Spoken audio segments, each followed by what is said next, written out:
আসসালামু আলাইকুম। প্রিয় দর্শক, সেনাবাহিনীর পক্ষ থেকে হঠাৎ করিডোর ইস্যুতে সংবাদ সম্মেলন করা হয়েছে। নিঃসন্দেহে এটি সাধারণ কোনো সংবাদ সম্মেলন নয় এবং আমরা বুঝতে পারি যে বিশেষ কিছু ঘটতে যাচ্ছে। সরকারের সঙ্গে সেনাবাহিনীর যে দূরত্ব ছিল সেই দূরত্ব সম্ভবত আরও বেশি হয়েছে সরকারের কার্যক্রমে অথবা হঠকারী যে কোনো সিদ্ধান্ত গ্রহণ প্রক্রিয়ায়। সোমবার দুপুরে সেনাবাহিনীর পক্ষ থেকে আনুষ্ঠানিক সংবাদ সম্মেলন করা হয়েছে। এই সংবাদ সম্মেলনে ব্রিগেডিয়ার জেনারেল মোহাম্মদ নাজিমুদ্দৌলা তিনি বলেছেন, দেশের সার্বভৌমত্বের প্রশ্নে বাংলাদেশ সেনাবাহিনী আপোষহীন। তিনি বলছেন যে করিডোর একটি স্পর্শকাতর ইস্যু। দেশের স্বার্থ সেনাবাহিনীর কাছে সবার আগে, তাই দেশের সীমান্ত, দেশের স্বাধীনতা, নিরাপত্তা ও সার্বভৌমত্বের প্রশ্নে কোনো ধরনের আপোষ নয়। প্রিয় দর্শক, আমি সেনাবাহিনীর পক্ষ থেকে আর কী বলা হয়েছে তা একটু সংক্ষেপে বলি, তারপর কিছুটা কথা বলবো নিজেদের মতো করে। ব্রিগেডিয়ার জেনারেল নাজিমুদ্দৌলা বলছেন, সেনাবাহিনীর পক্ষ থেকে মিয়ানমারের সঙ্গে বাংলাদেশের সীমান্ত পরিস্থিতি যে কোনো সময়ের চেয়ে বর্তমানে সংবেদনশীল। সেনাবাহিনী এ বিষয়ে সর্বোচ্চ সতর্ক অবস্থায় আছে এবং সেনাবাহিনী সবসময় দেশের সীমান্ত রক্ষায় প্রস্তুত। শক্তির শেষ বিন্দু পর্যন্ত কাজ করবে সেনাবাহিনী। এবং একই সঙ্গে বলা হয়েছে, আরাকান আর্মির সঙ্গে সেনাবাহিনীর কোনো সরাসরি যোগাযোগ নেই। এখানে একটু কথা বলি, সেটা হচ্ছে যে গত 21শে মে জাতীয় নিরাপত্তা উপদেষ্টা ডক্টর খলিলুর রহমান তিনি সংবাদ সম্মেলন করেছিলেন করিডোর ইস্যুতে সাংবাদিকদের মাধ্যমে দেশবাসীকে অবহিত করতে বিস্তারিত। কিন্তু তার সেই সংবাদ সম্মেলন নিঃসন্দেহে অনেকের কাছে রহস্যময় মনে হয়েছিল। কেউ কেউ বলার চেষ্টা করছিলেন যে করিডোর ইস্যুতে সরকার খানিকটা পিছু হটেছে, আবার আমরা কেউ কেউ মন্তব্য করেছিলাম যে নিশ্চয়ই সম্পূর্ণটা পিছু হটেনি। তারা বিষয়টি হালকাভাবে উপস্থাপনের চেষ্টা করছিলেন। যেমন আমি বলেছিলাম যে এর আগে করিডোর শব্দটি ইউজ করেছিলেন ডক্টর খলিলুর রহমান এর আগে একটি সেমিনারে। 21শে মে তিনি সেটি বললেন মানবিক চ্যানেল। যে নামেই অভিহিত করা হোক না কেন, সরকার যে এটি দিতে সম্পূর্ণভাবে সিদ্ধান্ত নিয়েছে এবং পররাষ্ট্র উপদেষ্টা তৌহিদ হোসেন কয়েকদিন আগে তিনি মন্তব্য করেছিলেন যে সরকার প্রাথমিকভাবে সিদ্ধান্ত নিয়েছে, নীতিগতভাবে সিদ্ধান্ত নিয়েছে, সেই কথার বিরোধিতা করেছিলেন ডক্টর খলিলুর রহমান এবং প্রধান উপদেষ্টা প্রেস সচিব শফিকুল আলম। কিন্তু ভিতরে খবরাখবর তো আমরা বুঝতে পারছি, নইলে সেনাবাহিনী এই অবস্থায় এইভাবে সংবাদ সম্মেলন করে না। যেহেতু সরকার তার সিদ্ধান্তে অটল রয়েছে এবং কী কারণে অটল রয়েছে মার্কিন স্বার্থ উদ্ধারের জন্য, সেটিও আর নতুন করে বলার নিশ্চয়ই অবকাশ রাখে না।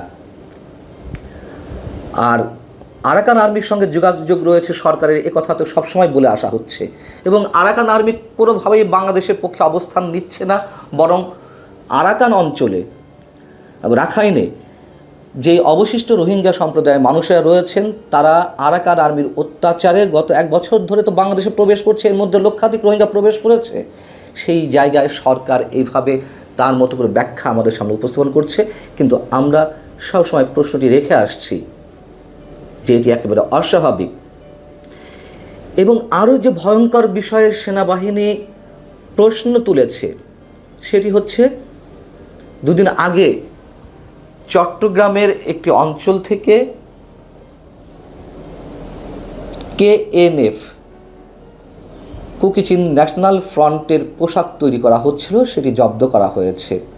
প্রথমে বলা হচ্ছিল 20,500 মতন, পরে যেটি জানা গেল 30,000-এর মতন পোশাক জব্দ করা হয়েছে বা 30,000 পোশাকের অর্ডার ছিল। এখানে সেনাবাহিনীর পক্ষ থেকে বলা হচ্ছে যে KNF কুকি জনগোষ্ঠীর সংগঠন। আমরা সবাই জানি পুরো সম্প্রদায়ের জনসংখ্যা হচ্ছে 12,000, সেখানে 30,000 পোশাক কেন তৈরি করা হচ্ছিল? এবং সেনাবাহিনী গুরুত্বের সঙ্গে বিষয়টি খতিয়ে দেখছে। বারবার যুদ্ধের কথা বলা হয়, এসব পোশাক কাদের জন্য, কী কারণে, কী উদ্দেশ্যে, অনেক প্রশ্ন যাচ্ছে। ভারত থেকে যে সীমান্ত দিয়ে পুশ ইন করা হচ্ছে অবৈধ বাংলাদেশি আখ্যা দিয়ে সে বিষয়ে সাংবাদিকরা প্রশ্ন করেছিলেন। এই বিষয়ে সেনাবাহিনীর অবস্থান কি? সেনাবাহিনীর পক্ষ থেকে স্পষ্ট বলা হয়েছে এটি কোনোভাবেই কাম্য নয়, গ্রহণযোগ্য নয়। বর্তমানে বর্ডার গার্ড বাংলাদেশ বা বিজিবি সীমান্তে বিষয়গুলো ভালো করে মোকাবেলা করছে। তারপরেও যদি প্রয়োজন হয় সরকার আদেশ দিলে সেনাবাহিনীর সদস্যরা সীমান্ত রক্ষায় নিজেদের নিয়োজিত করবে, যদিও বিষয়টি কোনোভাবে কাম্য নয়। মব ভায়োলেন্সের সম্পর্কেও কথা বলেছেন সেনাবাহিনীর পক্ষ থেকে অপারেশনস পরিদপ্তরের কর্নেল মোহাম্মদ শফিকুল ইসলাম। তিনি বলছেন বাংলাদেশ সেনাবাহিনীর পক্ষ থেকে মব ভায়োলেন্স এবং সামাজিক নিরাপত্তা বিঘ্নিতকারীদের বিরুদ্ধে কঠোর পদক্ষেপ নেওয়া হবে। এই যে সংবাদ সম্মেলনটি নিশ্চয়ই বিশেষ উদ্দেশ্যে করা। সেনাবাহিনীর সঙ্গে বা সেনাপ্রধানের সঙ্গে সরকারের যে দূরত্ব সেটি আরও প্রকট হয়েছে। গত 20শে মে 3 বাহিনী প্রধানের সঙ্গে প্রধান উপদেষ্টা বৈঠক করেছিলেন। বলা হয়েছিল যে আইন শৃঙ্খলা পরিস্থিতি নিয়ে এই বৈঠক। আমি নিজেই তখনই প্রশ্ন তুলেছিলাম যে এটি সাধারণ কোনো আইন শৃঙ্খলা সংক্রান্ত বৈঠক নয়, এখানে পুলিশের প্রধান উপস্থিত ছিলেন না, এটি নিশ্চয়ই অন্য কোনো বিষয়। এবং সেগুলো আস্তে আস্তে বের হচ্ছে। সেনাবাহিনী সরকারের মুখোমুখি অবস্থান নিয়েছে, নিশ্চয়ই সে কথা আমরা বলবো না। সেনাবাহিনী দেশের স্বার্থে তারা তাদের অবস্থান আমাদের সামনে উপস্থাপন করছে এবং এটুকু বোঝা যাচ্ছে যে সরকার অ্যাডামেন্ট পুরোপুরি যে করিডোর দিবে রাখাইনের উদ্দেশ্যে জাতিসংঘের প্রস্তাব অনুযায়ী মার্কিন স্বার্থ উদ্ধারের জন্য, মিয়ানমারের নিজেদের আধিপত্য বজায় রাখতে এবং চীনের আধিপত্য প্রতিরোধ করতে। এগুলো পুরানো অনেক কথাবার্তা বলা হয়েছে, এগুলো আপনারা সবাই জানেন। এবং 21শে মে অফিসার্স অ্যাড্রেসে যে কথাগুলো সেনাপ্রধান উল্লেখ করেছিলেন সেই কথাগুলো যাতে কোনোভাবে না আসে তার চেষ্টা করা হয়েছিল সেই কথিত আইন শৃঙ্খলা রক্ষা সংক্রান্ত বৈঠকে। কিন্তু সেনাপ্রধান সেখানে সেই বৈঠকে উপস্থিত সামরিক কর্মকর্তাদের উদ্দেশ্যে বলেছিলেন, আমার কোনো অভিভাবক নেই, আপনারাই আমার অভিভাবক। কতটা সঙ্গীন মনে করছেন দেশের অবস্থা যে সেনাপ্রধান এভাবে কথা বলতে বাধ্য হন, এবং খুবই অবশ্যই প্রশংসার যোগ্য। তিনি সবাইকে নিয়ে কাজ করতে চান, সেই কথাটি এখানে উল্লেখ করা হয়েছে বা উল্লেখ করেছিলেন। সব কিছু মিলিয়ে বিষয়গুলো আমাদের কাছে ভালো মনে হচ্ছে না। সরকার যদি সত্যি সত্যি এইসব ইস্যুতে, বন্দর করিডোর এইসব ইস্যুতে পিছু হটত, রিথিঙ্ক করত, সেক্ষেত্রে সেনাবাহিনী নিশ্চয়ই এই সংবাদ সম্মেলন করতো না। যদি কেউ বলে থাকে রাজনৈতিক সিদ্ধান্ত, কিসের রাজনৈতিক সিদ্ধান্ত? এই সরকার তো কোনো রাজনৈতিক সরকার নয়, নির্বাচিত সরকার নয়। অতএব অনির্বাচিত এবং অন্তর্বর্তী বলি বা